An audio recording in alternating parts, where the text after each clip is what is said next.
Saudara-saudari yang terkasih di dalam Kristus, selamat pagi. Salam jumpa lagi dalam Sabda Siap Saji Senin 24 Februari 2025. Hari biasa pekan yang ke-7. Marilah kita berdoa dalam nama Bapa, Putra, dan Roh Kudus. Amin. Allah Bapa, sumber kebijaksanaan, kami bersyukur atas kebaikan-Mu dalam hidup kami. Tuntunlah kami menuju kepada kebijaksanaan-Mu supaya kami semakin memahami misteri rancangan-Mu.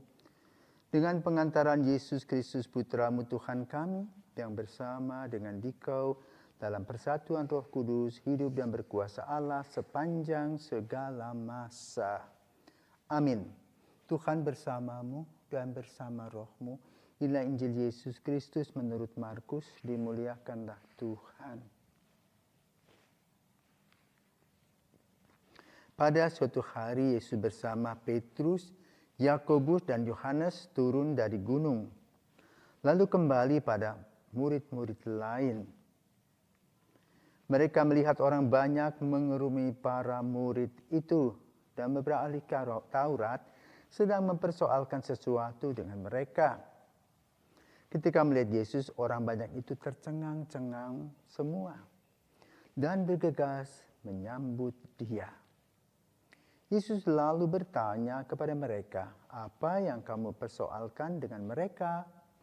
Kata seorang dari orang banyak itu, "Guru, anakku ini kubawa kepadamu karena ia kerasukan roh yang membisukan dia. Setiap kali roh itu menyerang anakku, dibantingnya ke tanah, lalu mulutnya berbusa, giginya berketakan, dan tubuhnya menjadi kejang. Aku sudah minta kepada murid-muridmu supaya mereka mengusir roh itu, tetapi mereka tidak dapat." Maka kata Yesus kepada mereka, "Hai kamu, angkatan yang tidak percaya, berapa lama lagi aku harus tinggal di antara kamu? Berapa lama lagi aku harus sabar terhadap kamu? Bawalah anak itu kemari." Lalu mereka membawanya kepada Yesus, dan ketika roh itu melihat Yesus, anak itu segera digoncang-goncangnya, dan anak itu terpelanting di tanah dan terguling-guling, sedang mulutnya berbusa. Kemudian Yesus bertanya kepada ayah anak itu, "Sudah berapa lama ia mengalami ini?" Jawabnya, "Sejak masa kecilnya. Seringkali roh itu menyeretnya ke dalam ataupun ke dalam air atau ke dalam api untuk membinasakannya. Sebab itu jika engkau dapat berbuat sesuatu, tolonglah kami dan kasihanilah kami." Jawab Yesus, "Katamu, jika engkau dapat, tidak ada yang mustahil bagi orang yang percaya." Segera ayah anak itu berteriak, "Aku percaya. Tolonglah aku yang kurang percaya ini." Ketika melihat makin banyak orang yang datang berkerumun, Yesus menegur roh jahat itu dengan keras, katanya, "Hai kau roh yang menyebabkan orang menjadi bisu dan tuli, aku memerintahkan engkau, keluarlah dari anak ini dan jangan memasukkannya lagi." Lalu keluarlah roh itu sambil berteriak dan menggoncang-goncangkan anak itu dengan hebatnya. Anak itu kelihatannya seperti orang mati, sehingga banyak orang mengatakan ia sudah mati. Tetapi Yesus memegang tangannya dan membangunkannya, lalu ia bangkit berdiri. Ketika Yesus sudah di rumah dan murid-muridnya sendirian dengan Dia, bertanyalah mereka, "Mengapa kami tidak dapat mengusir roh itu?"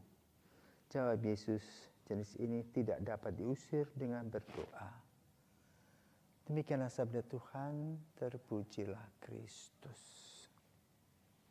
Para pirsawan, selamat pagi. Kasus hari ini dalam Injil membicarakan tentang anak yang kena epilepsi. Yang ciri-cirinya selalu kalau itu kejang-kejang dan mulutnya berbusa. Dan bila ada api atau air senang sekali. Karena itu kadang-kadang orang-orang yang kena atau sedang kambuh penyakit epilepsinya bisa terbakar. Karena apa? Dia senang dengan api. Ataupun juga bisa dia main-main di air, di sungai, tidur di situ dan dia mati. Nah, dalam kasus ini ada dua hal yang dibahas. Satu tentang penyakit itu. Penyakit itu ada dua hal, yaitu penyakit rohani, penyakit jasmani. Yang kita kenal saat ini, penyakit jasmani itu disebut epilepsi. Tetapi yang kedua dikatakan bahwa anak ini sering kerasukan, jadi meracau tidak jelas. Karena itu Yesus menengking, mengusir roh-roh jahat itu. Dan roh jahat itu lari. Nah, persoalan yang muncul dalam penyembuhan anak ini adalah para rasul tidak berdaya mengusir roh jahat ini. Karena itu Yesus berkata apa?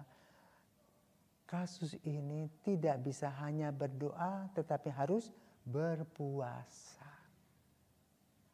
Maka para healers, para penyembuh itu harus banyak berpuasa. Berpuasa bukan hanya makan, tetapi juga berpuasa dalam hal pikiran yang selalu menjadi positif. Melawan semua godaan-godaan kegelapan. Jadi kadang-kadang ada orang yang sudah menjadi imam, merasa sudah hebat. Karena sudah diurapi, padahalnya itu ketika kesombongan rohani itu ada, maka apa yang disebut dengan karisma yang Tuhan berikan kepadanya, itu menjadi tumpul kembali. Kenapa? Melahirkan kesombongan rohani. Maka dalam melayani, setiap orang harus ada kerendahan hati. Nah, disinilah para murid ditegur oleh Yesus. Mereka rasa angkuh. Aku baru turun dari gunung Tabor bersama dengan Yesus. Barang itu kecil. Tetapi ternyata menjadi tumpul karena kesombongan rohani. Bahkan tidak menjanjikan sesuatu. Tetapi hati nurani, hidup rohani, itu yang akan membawa kita kepada keberhasilan sebagai alat Tuhan. Karena itu tidak semua orang bisa mendapatkan karunia-karunia tertentu.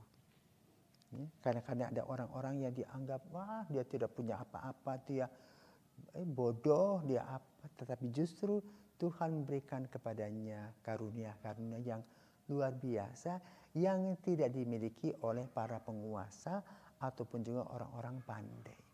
Kenapa? Kerendahan hati. Maka mari kita juga belajar rendah hati sebagai orang yang dipilih oleh Yesus. Bukan petantang-petenteng karena kita adalah seorang pengikut Yesus. Tetapi menjadi orang yang rendah hati sehingga dapat melihat kepentingan dan kebutuhan orang lain yang ada di sekitar kita.